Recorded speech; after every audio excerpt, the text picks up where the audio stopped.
Welcome back. Continuing the news, a 3-year-old girl as well as a senior citizen were killed in a house fire in Leeds, St. Elizabeth today. Residents believe the senior citizen, 65-year-old Pearlie Heath, fell asleep while cooking. TVJ's Kalisha Williams reports. Firefighters cooling down what's left of this 2-bedroom house in Leeds, St. Elizabeth on Friday afternoon.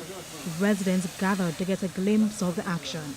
Buried under the rubble, 3-year-old Shaquan Ennis and her 65-year-old grandmother, Pearlie Heath, also known as Gatha.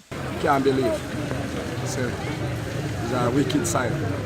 The victim's cousin, Doan Anderson, recounts his last encounter with the victims minutes before the fire. Gatha said to me, say, they might go up and cook. So if anything later, I find that. Are this here? I this me here.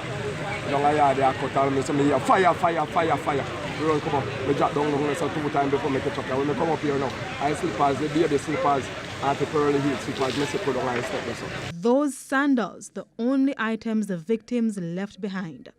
All 7 rooms were destroyed in the inferno. Mr. Anderson told us it appears Miss Heath fell asleep while cooking when the fire broke out.